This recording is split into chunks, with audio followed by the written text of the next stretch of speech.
Fala aí pessoal, beleza? Sejam bem-vindos a mais um vídeo, e no vídeo de hoje vamos falar sobre ele, o tão aguardado capítulo 44 de Boruto. Capítulo esse que nada mais foi do que um capítulo de transição, mas que nos trouxe uma série de informações muito importantes. E novamente nesse mês, faremos a nossa revisão no formato de tópicos, onde abordaremos os pontos mais importantes do capítulo, de maneira que possamos entender tudo o que ficou oculto dentro dele. E antes de começar o vídeo de hoje, se você é novo e caiu de paraquedas aqui no canal, não se esqueça de se inscrever e deixar o seu gostei, para dar aquela força e não perder os próximos vídeos. E então, sem mais delongas, vamos começar o vídeo de hoje. Primeiramente, vamos fazer uma rápida revisão do que tivemos no capítulo, pois resumidamente esse capítulo consistiu no retorno do time 7 de volta para Konoha, onde tivemos um pequeno time skip, possivelmente sendo de algumas poucas horas. Tempo esse para que o Naruto fosse levado ao hospital de Konoha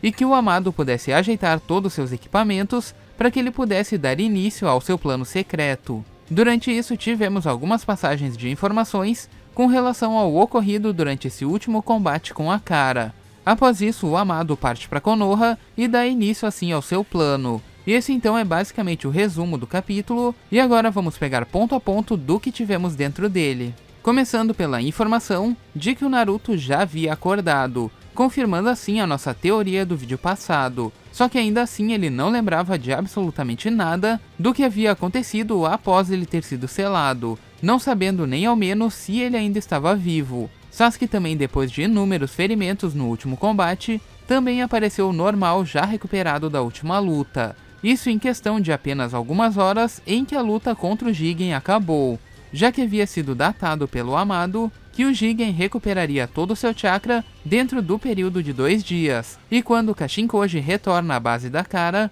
Amado afirma para ele que o Jigen não havia recuperado nem mesmo 10% do seu chakra total. Ou seja, se em 48 horas o Jigen recuperaria todo o seu chakra, 10% de chakra recuperado significa que se passaram cerca de 5 horas ou mais desde que a luta dele contra o Naruto e o Sasuke terminou. E então, como eu já havia frisado em várias reviews atrás, do combate que Naruto e Sasuke perderam para o Jigen, no final das contas quem saiu mais prejudicado dos três foi de fato o próprio Jigen, já que agora Naruto e Sasuke se recuperaram em poucas horas, e o Jigen acabou ficando com o receptáculo quase quebrado, e agora terá uma nova luta, utilizando no máximo 10% do seu chakra, mostrando que mesmo com Naruto e Sasuke sendo derrotados, no final das contas, eles foram os que mais tiveram vantagem depois desse combate, já que ambos saíram vivos e conseguiram recolher informações suficientes sobre o seu novo inimigo ali presente. Já em outro ponto do capítulo,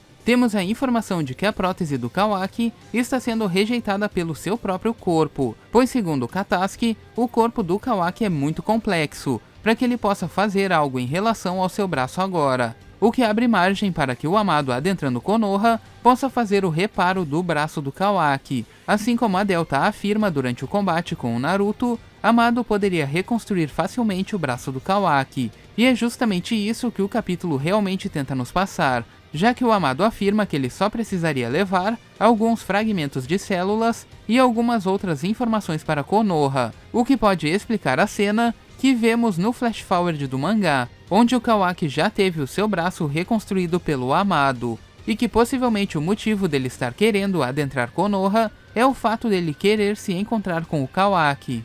E ainda falando sobre o Amado, na base da Kara temos um ponto bem curioso que pode se desenrolar ao longo da sua estadia em Konoha, que é a dica que o Koji dá para o Amado para que ele apague o seu cigarro e pare de fumar. E esse ponto é bem interessante, pois ele não só serve como um exemplo para o leitor, mas também para que o personagem deixe esse hábito ruim de lado, o que é algo verdadeiramente bom, mas ao mesmo tempo também é bem curioso, já que a dica para apagar o cigarro veio do cara que queima seus inimigos até que eles virem pó. E ainda pegando o gancho nesse assunto do cigarro, é interessante notar que quando o Amado chega nas proximidades de Konoha, ele se lembra que ele esqueceu o isqueiro na base da Kara, só que curiosamente ele acaba se encontrando com o time 10 e pergunta se eles por acaso têm um isqueiro para emprestar. Nisso ele acaba capturando o Shikadai, exigindo um encontro com o Shikamaru, que também curiosamente é outro personagem da atualidade que também mantém o seu vício de fumar,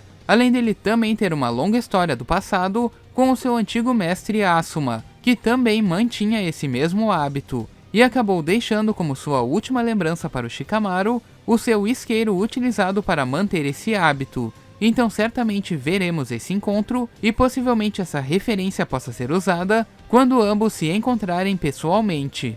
Já em outro ponto do capítulo, temos a cena onde o Sasuke aparece novamente. Nela temos o seu encontro com o Mitsuki, onde apesar de serem longos os diálogos, eles nos passam muitas informações que para nós leitores já estávamos cientes de tudo aquilo que foi passado. Mas para os personagens de Konoha, isso ainda era um mistério, como as informações gerais sobre o karma, sobre o interesse dos Otsutsuki e o fato do Boruto e do Kawaki serem receptáculos, relacionadas também com as transformações do Jigen e agora do Boruto. Informações essas que mostram que o Sasuke definitivamente é um gênio, quando se trata de analisar esse tipo de situação e colinkar elas com as informações que temos atualmente. Mas de todas as informações passadas, a mais importante delas foi com relação ao primeiro diálogo com a Sarada, onde ela conta tudo o que aconteceu com o Boruto, e no meio disso ela afirma que realmente viu um Byakugan, matando assim todas as possibilidades daquele olho ser realmente o Jogan.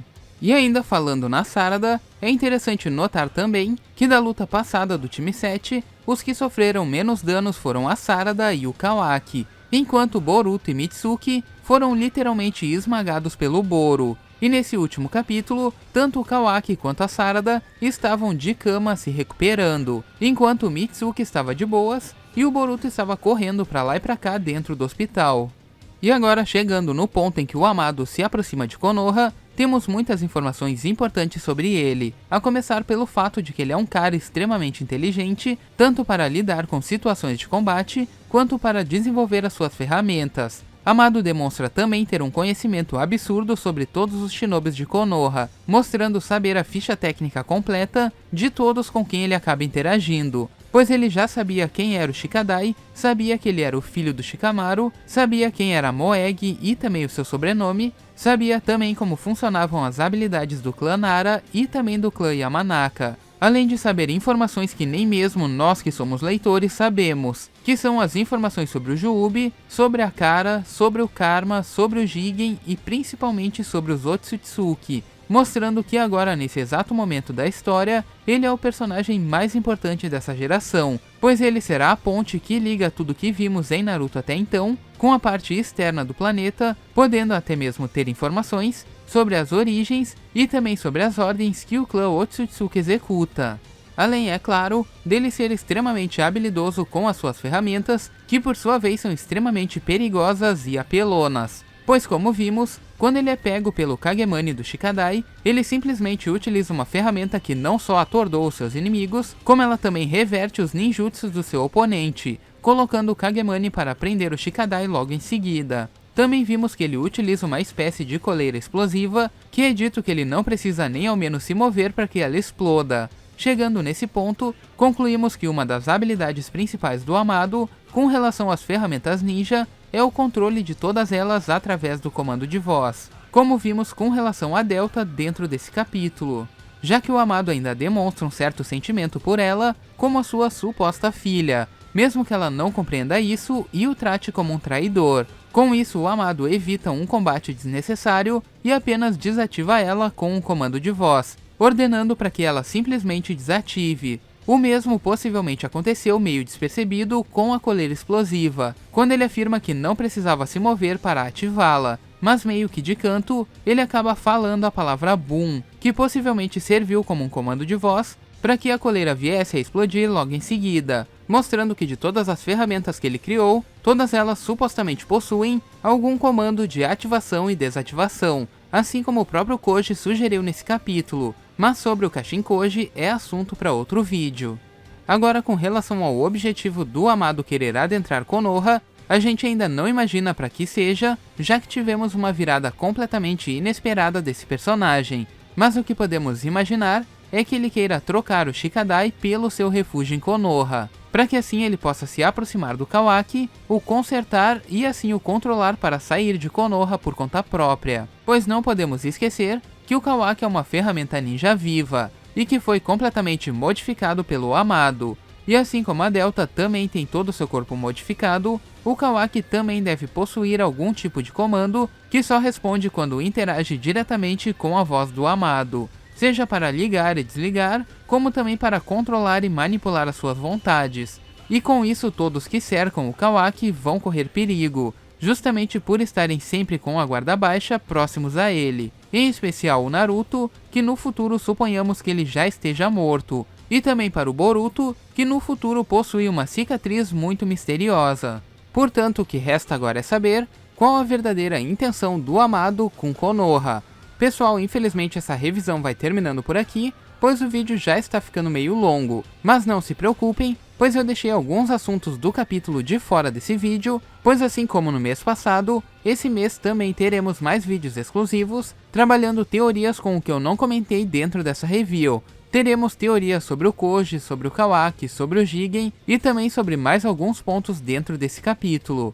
E então eu peço para que vocês deixem as suas opiniões sobre essa review e sobre o capítulo, para que mais adiante possamos trazer mais material com base na sua opinião. Mas então pessoal, esse foi o vídeo de hoje e eu espero que vocês tenham gostado. E se você gostou, deixe seu gostei para dar aquela força aqui pro canal. E enfim, eu vou ficando por aqui, a gente se vê no próximo vídeo. Falou!